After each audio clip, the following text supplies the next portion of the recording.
آج ہم سنانے جا رہے ہیں حضرت آدم علیہ السلام کا قصہ۔ بسم اللہ الرحمن الرحیم۔ اللہ تعالیٰ نے جب کائنات کو پیدا فرمایا اس وقت زمین اور آسمان، سورج، چاند، ستارے، سمندر، پہاڑ سب کچھ اپنی جگہ پر آ گئے۔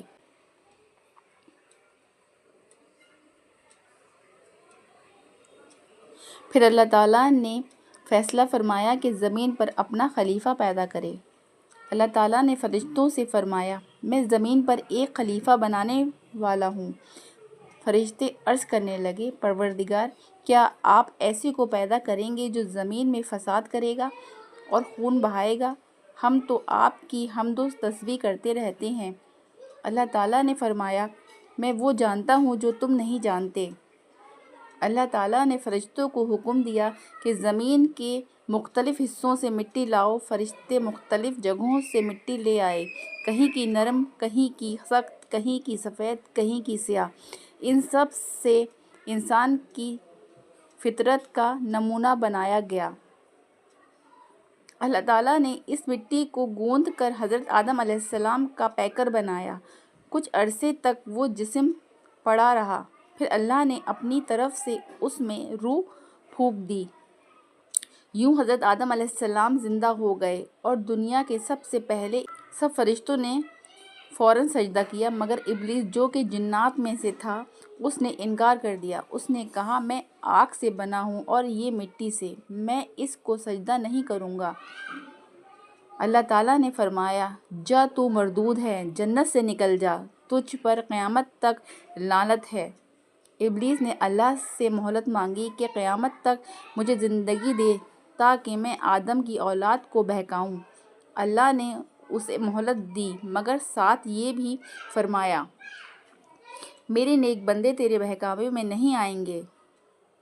اللہ تعالیٰ نے حضرت آدم علیہ السلام کو جنت میں بسایا۔ کچھ عرصے بعد ان کے لیے حضرت حوا علیہ السلام کو پیدا فرمایا تاکہ وہ ان کی زوجہ بنے۔ دونوں جنت کی نعمتوں میں رہنے لگے۔ اللہ تعالیٰ نے ان سے فرمایا، اے آدم، تم اور تمہاری بیوی جنت میں سکون اختیار کرو اور جہاں سے چاہو کھاؤ پیو، مگر اس ایک درخت کے قریب نہ جانا۔ ابلیس نے دشمنی میں آ کر آدم اور حوا کو بہکایا۔ اس نے کہا، اگر یہ پھل کھا لو گے تو ہمیشہ زندہ رہو گے۔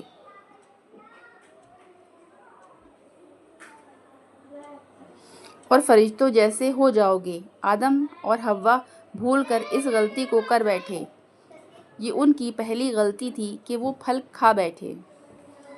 اس کے بعد اللہ تعالیٰ نے انہیں زمین پر اتار دیا اور فرمایا، اب تم دنیا میں رہو گے، کچھ عرصے کے لیے زمین تمہارا گھر ہوگی، وہاں تمہیں رہنا ہے اور پھر میرے پاس واپس آنا ہے۔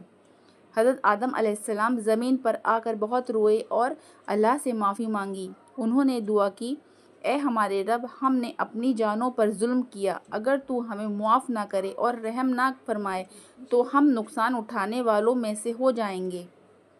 اللہ تعالیٰ نے ان کی توبہ قبول فرمائی۔ اللہ تعالیٰ نے حضرت آدم علیہ السلام کو نبوت عطا فرمائی۔ انہوں نے اپنی اولاد کو اللہ کی بندگی، نماز، روزہ، حلال اور حرام کی پہچان اور دین کی تعلیم دی۔ حضرت آدم علیہ السلام کی اولاد سے آگے چل کر بہت سے انبیاء آئے، یہاں تک کہ یہ سلسلہ ختم ہوا ہمارے نبی محمد مصطفیٰ صلی اللہ علیہ وسلم تک۔ حضرت آدم علیہ السلام کی کہانی ہمیں یہ سکھاتی ہے کہ انسان سے غلطی ہو سکتی ہے، لیکن جو اللہ کے حضور توبہ کرے، اللہ اسے معاف فرماتا ہے۔ شیطان ہمیشہ انسان کو بہکاتا ہے، مگر اللہ کے نیک بندے اس کے بہکاوے میں نہیں آتے۔